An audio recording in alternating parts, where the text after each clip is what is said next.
नमस्कार आप सभी को, स्वागत है आपका हमारे इस प्लेटफ़ॉर्म पर। UP triple SC Uttar Pradesh अधीनस्थ सेवा चयन आयोग में अभी आपने 1 से 2 महीने पहले एक परीक्षा दी थी ग्राम पंचायत अधिकारी की, वीपीओ की। और वीपीओ के लिए आपने बहुत ज़बरदस्त मेहनत भी करी थी और ग्राम पंचायत अधिकारी यानी कि आपने पंचायत सीरीज़ भी देखी होगी, तो एक अच्छी पोस्ट होती है। इसी पोस्ट जिसमें आपने अभी परीक्षाएँ दी थी वीपीओ के लिए, उसी पोस्ट के लिए कुछ वैकेंसीज़ सरकार ने फिर सैंक्शन करी हैं। और ये वैकेंसी कितनी वैकेंसी हैं, इनकी परीक्षा कब होगी, किस पेड से आएगी और आपके लिए सिलेबस क्या होगा, योग्यता क्या होगी, इसके अलावा परीक्षा का पैटर्न क्या होगा, हम इनकी चर्चा करेंगे, ठीक है? और कब से आपको तैयारी शुरू कर देनी चाहिए, अगर आप समझते हैं कि आप पेट में एक अच्छा स्कोर कर ले जाएँगे, तो मेरे हिसाब से ये पद आपके लिए बहुत महत्वपूर्ण है। आम तौर पर बहुत बड़ी-बड़ी इस बार वैकेंसी आपको पेट से देखने को मिल रही हैं। पेट 2025 से जैसे लोअर पेट 2023 से ही आने वाली थी, नहीं आई है, लेकिन अब आपको पेट 2025 से संभावना है कि अच्छी खासी लोअर की वैकेंसी देखने को मिलेंगी। इसके अलावा लेखपाल की भी बड़ी वैकेंसी आपको देखने को मिलेगी और वीपीओ यानी ग्राम पंचायत अधिकारी की नोटिफ़िकेशन हालाँकि आयोग की तरफ से तो नहीं आई है, लेकिन एक सूचना विभाग ने पंचायती राज विभाग ने दे दी है कि आगे आने वाले समय में 3 सालों के लिए लगभग 13,000 पद हम निकालेंगे, ठीक है? और आने वाले समय में लगातार उत्तर प्रदेश सरकार अपने चुनाव की ओर भी जा रही है, तो कहीं न कहीं सरकार के ऊपर भी ये दबाव रहेगा कि बड़ी से बड़ी वैकेंसी और ज़्यादा से ज़्यादा वैकेंसी कराई जाए, ताकि चुनाव में भी कुछ ट्रैक रिकॉर्ड रहे उसके पास, है ना? तो एक बड़ी वैकेंसी आपके लिए इंतज़ार कर रही है। अच्छा, अभी इसमें आपको पढ़ना कैसे है? कौन-कौन से सिलेबस पर किन-किन टॉपिक्स पर अभी से आपको फ़ोकस कर देना है? देखो, अभी से का मतलब है, मैं उन कैंडिडेट्स की बात कर रहा हूँ, जो समझते हैं कि उनका पेट 2025 में अच्छा स्कोर आएगा।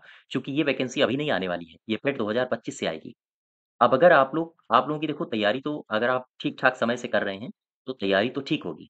और अगर पेट में आप समझते हैं कि आप बेहतर स्कोर कर ले जाएँगे, इस वैकेंसी को बीट कर देंगे मेंस के लिए, तो आपको अभी से कुछ चुनिंदा टॉपिक्स हैं जिन पर फ़ोकस करना चाहिए। ठीक? अगर आपकी ड्रीम जॉब ये है कि आप पंचायत में सचिव बनें और ग्राम का विकास करें। तो चलिए पहले 2-3 बातें हम चर्चा कर लेते हैं, इसके बाद फिर हम इसके सिलेबस को देखेंगे। आओ देखो, टोटल पद जो निकालेगा विभाग पंचायती राज अनुभाग, ये होंगे 13,116 ग्राम पंचायत अधिकारी के पद अगले 3 सालों के लिए 1 तिहाई का मतलब है इसमें से लगभग 4,000 पद। लगभग 1 तिहाई पद प्रथम वर्ष सृजित किए जाएँगे और 3 वर्षों के लिए यानी कि लगभग 4,000, 4,000, 4,000 ये 3 सालों के लिए लगभग 4372 हर वर्ष पद सृजित होंगे। ठीक? तो एक बड़ी वैकेंसी है आपके लिए, ठीक है? और कोशिश करिए जो पहली बार वैकेंसी आए 4,000 या 4300 उसी में आप अपना खाता खोल दो। चूँकि वीपीओ में कई सारे कैंडिडेट्स थे जो अभी परीक्षा हुई है उसमें काफ़ी सारे बच्चे हताश हो गए हैं, वीपीओ।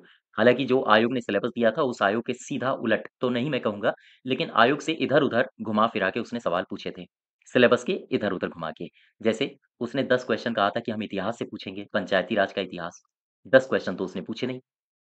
आप लोगों ने जो हमें इसका पेपर भेजा था, तो मुझे तो उसमें 10 क्वेश्चन्स मिले नहीं, है ना? और भी कई सारे जैसे वीपीओ के कर्तव्य कहा था कि 10 क्वेश्चन पूछेंगे हम, यहाँ भी हमें क्वेश्चन नहीं मिले।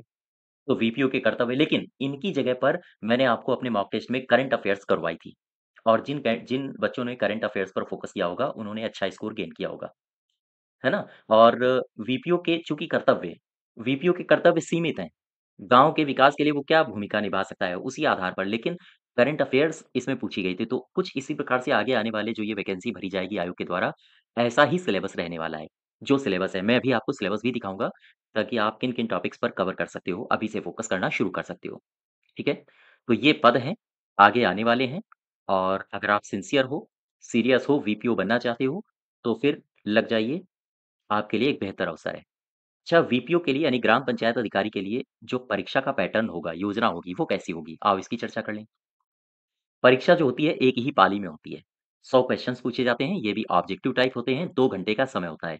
यानी एक सवाल को करने के लिए 72 सेकंड का आपके पास समय होता है। 72 सेकंड। उन्हीं में आपको सवाल पढ़ना है, उसी समय में आपको बबल भी भरना है, गोला भरना है। ठीक? तो ये आपके पास योजना होनी चाहिए। इसके अलावा जितने भी क्वेश्चन्स हैं बहुविकल्पीय आधार पर आएँगे और नेगेटिव मार्किंग 25% होगी। यानी एक क्वेश्चन गलत करोगे तो आपको 0.25 अंक गँवाने होंगे। परीक्षा की योजना देख लेते हैं सिलेबस। सबसे पहले 100 क्वेश्चन्स आएँगे, जिसमें से 65 अंक आपसे पूछे जाएँगे पंचायती राज से। पंचायती राज से। देखो, ये सिलेबस जो दिया है वो अभी जो पिछले 2 महीनों में या पिछले 1 से डेढ़ महीने पहले जो परीक्षा हुई थी, वीपीओ की, उस आधार पर मैं सिलेबस आपको दिखा रहा हूँ और संभावना है कि आयोग यही सिलेबस रखेगा। लेकिन आयोग बदल दे सिलेबस, उसकी कोई गारंटी नहीं है। ठीक है? चूँकि आयोग की मंशा पर निर्भर करता है। लेकिन बदलने की संभावना कम है, चूँकि इससे पहले जो सिलेबस पूछा जाता था वीपीओ में, उसमें मैथ भी पूछी जाती थी। रीज़निंग भी पूछी जाती थी, हिंदी भी पूछी जाती थी और इसके अलावा जीके, जीएस भी पूछी जाती थी, ठीक? लेकिन अब इस बार से आयोग ने सिलेबस बदला था और चूँकि वीपीओ काम कहाँ करता है? सचिवालय में पंचायत सचिवालय में। आयोग चाहता है कि वीपीओ की जब आप तैयारी कर रहे हैं तो इसके कर्तव्य, ये कौन-कौन काम करता है, कैसे काम करता है, इसकी जानकारी आपके पास होनी चाहिए। इसीलिए 65 अंक डाले गए थे आयोग के द्वारा। तो मुझे लगता है कि आयोग जब ये वैकेंसी निकालेगा तो सिलेबस यही रहने वाला है, ठीक है? तो इसी सिलेबस को आधार बना के आप अपनी तैयारी शुरू करो। अच्छा, अगर आपको डाउट लग रहा हो कि हो सकता है सिलेबस बदल जाएगा तो फिर यूपी, जीके और कंप्यूटर सब में सेम रहता है, उसकी तैयारी में लग जाओ, ठीक है? अब इसमें आपको करना क्या है? देखो, पंचायती राज व्यवस्था का इतिहास, उसके संबंध में संवैधानिक उपबंध, 10 क्वेश्चन 10 अंकों के। पंचायतों का वर्तमान स्वरूप 10 क्वेश्चंस 10 अंकों के। पंचायतों के वित्तीय स्रोत और कार्य योजना 10 क्वेश्चंस 10 अंकों के। पंचायती राज व्यवस्था को सशक्त करने के उपाय 5 क्वेश्चंस 5 अंकों के। और योजनाएँ ग्रामीण विकास से संबंधित 20 क्वेश्चंस 20 अंकों के। इसके अलावा ग्राम पंचायत अधिकारी के कर्तव्य 10 क्वेश्चंस 10 अंकों के। हालाँकि यहाँ से इस बार की जो परीक्षा हुई थी वीपीओ की, यहाँ से क्वेश्चन नहीं आए थे। और इसकी जगह उसने करंट अफेयर पूछा था। और भी कई सारे थे, जैसे इतिहास से 10 क्वेश्चन नहीं आए थे। उसकी जगह उसने कुछ करंट अफेयर्स के क्वेश्चंस और कुछ तर्क विश्लेषण वाले क्वेश्चंस डाले थे, है ना? तो ये सिलेबस है, इस सिलेबस को आधार बना के आप पढ़ाई करिए। इसके अलावा 15 क्वेश्चंस 15 अंकों के कंप्यूटर और उत्तर प्रदेश सामान्य अध्ययन 20 क्वेश्चंस 20 अंकों का पूछा जाना है। हालाँकि ये तो सब में सेम रहता है, 35 क्वेश्चंस यूपी, जीके और कंप्यूटर से। तो आप पहले इसमें फ़ोकस कर लो। यूपी, जीके और कंप्यूटर आपका इतना अच्छा हो, आगे आने वाले समय में कि जो टेट 2025 से वैकेंसी आने वाली है, चाहे लोअर हो, देखो यूपी ट्रिपल एससी से अगर लोअर आई, आम तौर पर जैसा सुनने को आ रहा है कि इसी से आएगी, इसमें भी यूपी, जीके और कंप्यूटर आपका आएगा। तो 35 अंकों को इतना बेहतर करना है कि आपसे हर हाल में 30 क्वेश्चंस के आस-पास हो ही जाएँ, ठीक है? चूँकि अब कंप्यूटर का जो सिलेबस है, आप उसको जान गए हो, आयोग किस प्रकार से सवाल पूछ रहा है, उसको भी जान गए हो और यूपी, जीके भी आप कर सकते हो, अगर आपने अभी से फ़ोकस किया तो। ठीक, आगे आने वाले समय में और भी कई सारी आयोग परीक्षाएँ करवाएगा तो और भी सवाल आपके सामने आ जाएँगे और आप देख पाओगे, एनालाइज़ कर पाओगे कि कहाँ से सवाल उठा रहा है। और उस आधार पर मैं कह रहा हूँ कि बहुत अच्छा आप स्कोर यहाँ कर सकते हो। वीपीओ को अगर आप टारगेट करना चाहते हो जिसकी मैं अभी चर्चा कर रहा हूँ, तो 65 अंक कौन-कौन से हैं? आओ उनकी चर्चा कर लें। सबसे पहले इतिहास पंचायतों का, इसको कंप्लीट कर ले जाओ। 10 क्वेश्चन्स हैं, 10 अंकों के। अब ऐसा मत समझना कि आयोग सिलेबस के अकॉर्डिंग नहीं पूछता है, तो हो सकता है आगे भी ऊट-पटांग पूछेगा, नहीं। हो सकता है वो आगे सिलेबस के अकॉर्डिंग पूछ ले सवाल तो क्या करोगे? और अगर आउट ऑफ सिलेबस उसने पूछा, जैसे इस प्रकार करंट अफेयर्स के बारे में नहीं कहा गया था लेकिन उसने करंट अफेयर्स पूछी थी, तो वो सबके लिए ऑड होगा, है ना? और अगर आप मॉक टेस्ट लगाते हो और जैसे मैंने मॉक टेस्ट ड्राफ्ट किए थे, करंट अफेयर्स लगभग-लगभग आपको मॉक टेस्ट से मिल गई थी। तो इस प्रकार से हम लोग फिर से एक नई रणनीति के साथ शुरू करेंगे।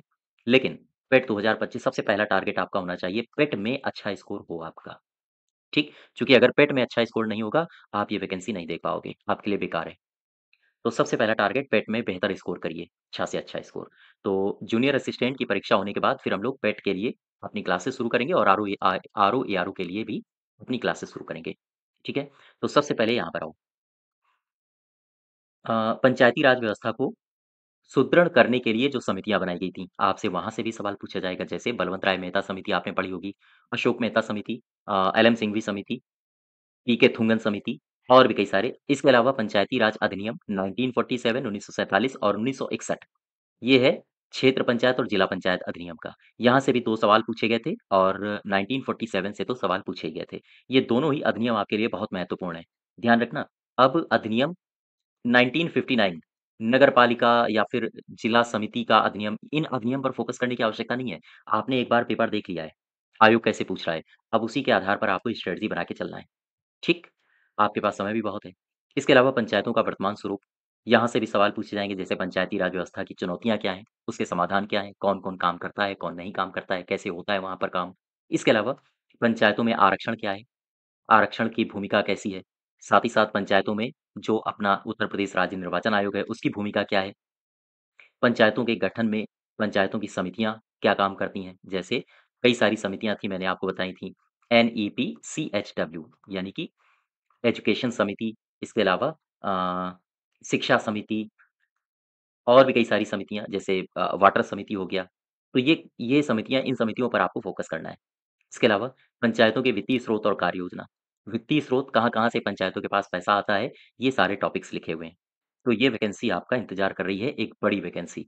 और सिलेबस में और क्या-क्या दिया है, जैसे सरकार की प्रदर्शन अनुदान योजना, उत्तर प्रदेश सरकार द्वारा पंचायतों के वित्तीय सशक्तिकरण के लिए उठाए गए कदम। साथ ही साथ पंचायती राज व्यवस्था को सशक्त करने के उपाय, जैसे पंचायत सिटीज़न चार्टर पढ़ना है आपको, पंचायत सचिवालय, ग्राम सचिवालय, पंचायत सहायक की भूमिका पढ़नी है, कॉमन सर्विस सेंटर से सवाल पूछे गए थे। पंचायत भवन में सह स्थापना, कॉमन सर्विस सेंटर की, पंचायत स्तर पर जन कल्याणकारी योजनाएँ कौन-कौन सी हैं? पंचायतों में ई-गवर्नेंस की भूमिका, ई-गवर्नेंस से सवाल आए थे। परिवार रजिस्टर, जन्म मृत्यु पंजीकरण से भी सवाल आए थे। परिवार रजिस्टर से और जन्म मृत्यु पंजीकरण से सवाल पूछे गए थे। तो ये सिलेबस है आपका, ठीक है? ग्रामीण विकास योजनाओं में आरजीएस है, इसके अलावा ग्रामीण पेयजल योजना, ग्रामीण स्वास्थ्य योजनाएँ और भारत सरकार और पंचायती राज विभाग उत्तर प्रदेश के द्वारा चलाई जा रही योजनाएँ। योजनाओं पर ज़्यादा फ़ोकस करना है आपको, 20 अंक आने हैं और 20 क्वेश्चन्स होंगे। इसके अलावा ग्राम पंचायत अधिकारी के कार्यों का जो चैप्टर है ना, बहुत छोटा चैप्टर है और सवाल उसी में पूछे जाएँगे, अगर पूछे गए तो। इस बार तो जो वीपीओ का आपकी परीक्षा हुई थी, उसमें इससे ज़्यादा सवाल नहीं आए थे। तो ये जो चैप्टर है, जो 10 अंक आयोग कहता है कि हम 10 अंकों के सवाल पूछेंगे यहाँ से, तो यहाँ से आपको ज़्यादा फ़ोकस करने की आवश्यकता नहीं है, चूँकि जो भी चैप्टर में आपका सिलेबस दिया गया है, बहुत सीमित सिलेबस है और आम तौर पर इसकी जगह आयोग करंट अफ़ेयर्स पंचायती राज संबंधी सवाल पूछता है। तो ये सिलेबस है, इस सिलेबस पर फ़ोकस करिए, साथ ही साथ कंप्यूटर तो आपको पता ही होगा, लगातार आप तैयारी कर रहे हैं, जैसे जूनियर असिस्टेंट की आप तैयारी कर रहे हैं, वीपीओ का आपने पेपर दिया होगा या अ आप एजीटीए की परीक्षा देंगे, आपने मंडी सचिव का पेपर दिया होगा, तो जो कंप्यूटर वहाँ था, वही कंप्यूटर यहाँ पर है। इसमें कोई फेर-बदल नहीं है, ठीक है? ख़ास तौर से इन चैप्टर्स पर ज़्यादा कमांड करना और ये मेरे हिसाब से आप लोग अभी से शुरुआत करो, तो अभी जिन जो लोग चूक गए हैं, जो लोग समझ रहे हैं उनका नहीं हो पाएगा, बहुत नीचे नंबर आ गए हैं उनके, तो आपके लिए इस बार नहीं तो अगली बार सही, ये पोस्ट आपके लिए इंतज़ार कर रही है। सामान्य जानकारी, उत्तर प्रदेश सामान्य अध्ययन, इसके लिए भी आप तैयार रहें। ये भी एक सीमित सिलेबस है, इसको भी आप बेहतर तरीके से तैयार कर सकते हो।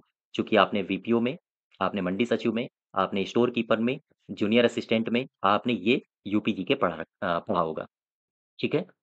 तो ये सिलेबस है, इस सिलेबस के अकॉर्डिंग आप चाहें तो अभी से शुरुआत कर सकते हो, थोड़ा-थोड़ा पढ़िए। हालाँकि वैकेंसी अभी तो अनाउंस हुई नहीं है, लेकिन फिर भी अगर आप वीपीओ का ही सपना लेके बैठे हैं, तो आपके लिए एक बड़ी वैकेंसी इंतज़ार कर रही है, 13,116 पद, ठीक है? तो चलिए, आज यहीं तक रखते हैं, धन्यवाद।